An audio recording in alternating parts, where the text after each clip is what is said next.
We have postseason college hockey and high school basketball on deck. Starting us off, college hockey's winningest team in the last decade, Minnesota State drops the puck against Harvard to open up the NCAA Division I men's ice hockey tournament. Rob, the action in Albany didn't disappoint. The day is here. Minnesota State and Minnesota go head-to-head with a trip to the national title game on the line. Quite the backdrop we have for this week's edition of Maverick Hockey Quick Hits. And joining us, a special guest, college hockey analyst Dave Starman. For MSU, we already know there's plenty of goal scorers, but for Denver, not only do they have the nation's leading scorer in Bobby Brink, but who's been hot this tournament? It's Carter Savoy. He scored in every game so far in the tournament and has scored the last 2 game-winning goals. Yeah, talking to fans last night, the ones that have been with the team since they were playing at All Seasons Arena, a tiny rink in Mankato, they're so thankful, and they never thought that this situation would be possible. But I mean, on college hockey's biggest stage tomorrow, MSU will have a chance to claim hardware and bring it to Mankato. The 12-0 Mankato West football team is 1 win away from a state championship after a 42-7 performance in the Class 5A semifinals. Leading the Scarlets in key moments on both sides of the ball is top 10 Mr. Football finalist, senior linebacker Ryan Haley. He just makes plays. It's just phenomenal. He's the best inside linebacker that I've ever coached, probably the best inside linebacker I've seen on film. Haley has quickly become one of the most feared linebackers in the state, notching 130 tackles, 33 for loss, and 14 sacks this season. The chance to keep state title aspirations alive comes down to this moment. On one side, the Cougars are backed by one of the toughest goaltenders in the state, Anna Rader, while Orono's offense enters the matchup with a school record 150 goals on the season. Hockey Day Minnesota is right around the corner, but the events and festivities here at Blakesley Stadium have been going on all week long. Head coach of the Minnesota State women's hockey team, John Harrington, joins us for this week's edition of Maverick Hockey Quick Hits. Coach, what feelings and emotions are going through your mind when you walk up to the rink here outdoors and everyone's here excited, ready for outdoor hockey? Welcome back. We're joined by head coach of the Minnesota State men's hockey program, Mike Hastings, for this edition of Maverick Hockey Quick Hits. Coach, coming off of a clean first-round sweep over St. Thomas in the opening round of the CCHA tournament. Next up, single elimination action. In this last matchup with Notre Dame, 15 block shots for your defensive unit and a recent shutout.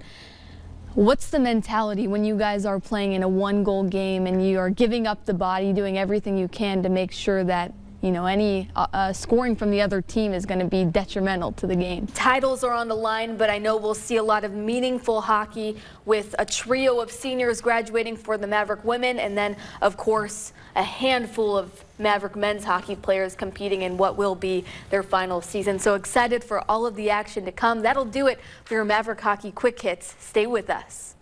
We are wall-to-wall with local sports action tonight, so sit back and enjoy. We begin with a big Valley Conference boys basketball showdown between Madelia and visiting 7th-ranked Mankato Loyola. Blackhawks can move to 500 on the season with the victory, but the 16-6 Crusaders are hungry to bounce back from last night's loss to Sleepy Eye. Opening half, Madelia's Jay-Sean Glover making plays on both ends of the court, stealed and right there for the putback. Hawks lead 6-3.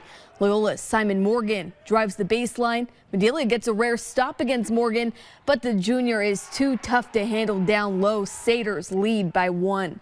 Hawks keeping the Loyola defense on their toes tonight. Josiah Damaris brings it to the high post for the bucket.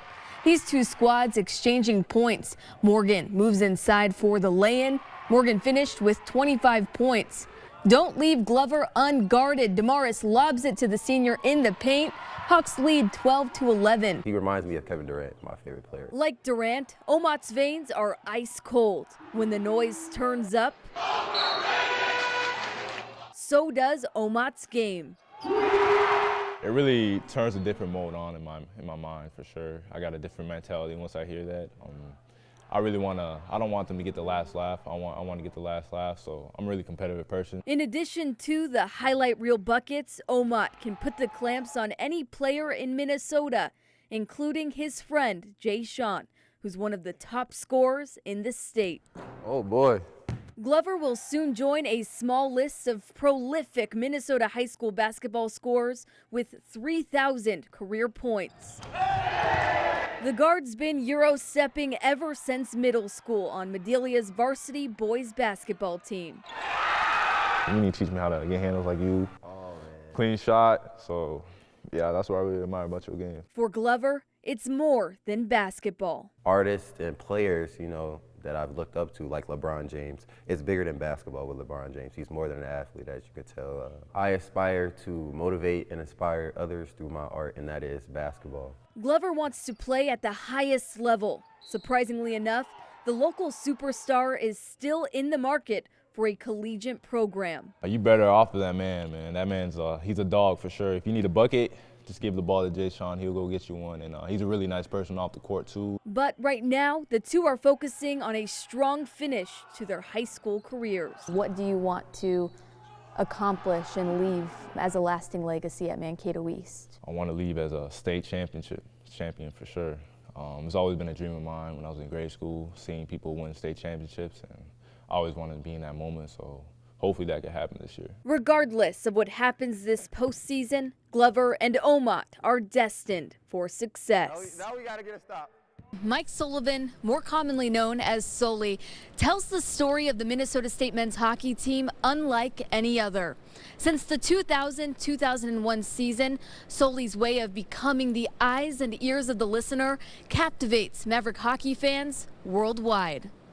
Plays it under the goal line. Both teams changing on the go. Mavericks force it out. Here's Pavel with a 2-on-1 with Grega. Pavel shot, and he scores! One thing about hockey, it's the fastest. I mean, you can have a lot of stats and things written down on a piece of paper and pages. By the time you found them, the puck has progressed 4 players up the ice and could be in the back of the net while you look away. It takes a special individual to master the art of radio play-by-play, especially for ice hockey. I had done college football and I had done baseball, covered a lot of events, but the opportunity came when I got the call from the general manager at the time in Mankato about would you be interested in doing Division I hockey, and I jumped at the opportunity and very pleased that I've been able to have the run that I've had. Sully's run is up to 832 Minnesota State men's ice hockey broadcasts. And until 8 years ago, the voice of the Mavericks hadn't missed a game. But when a cyst formed on his vocal cords, Sully was out of the booth for over a month. That's when I, for the first time, could really empathize with players that were out of the lineup, that wanted to be in there, because it felt weird to be an outsider looking in at something. This will be my 409th game since the surgery. And I usually will write that down on my score sheet before the game starts, because I don't want to forget that did get interrupted and how much it meant to me to be able to come back and pick it up again. MSU's rich hockey history dates back to 1969, and in 1996, the Division I era began. The old WCHA, which is a lot like the NCHC now, you were playing every weekend with half the league was ranked in the top 10 in the country. So you could have a pretty good hockey team and still get beaten around, and we certainly had some of that stuff going on in the early years. Mike Hastings came, changed the environment. Nobody kicks Minnesota State around anymore. The program is 2 wins away from bringing a national title to Mankato. If the Mavericks get the job done in Boston, it'll be Sully's call fans remember. You talking about a final call? Well, there's certain ways it could go. Now, if MSU's got it in the bag with like 2 minutes left, you can really set up something longer. And I guess maybe that's what I've been thinking of. But it occurred to me coming out here that it might not go. It might be an overtime game.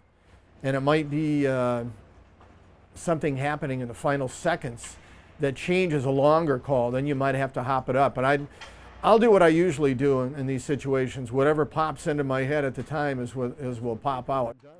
It surely will be the biggest call of Sully's career. In Boston, Mary Rominger, KEYC News Now.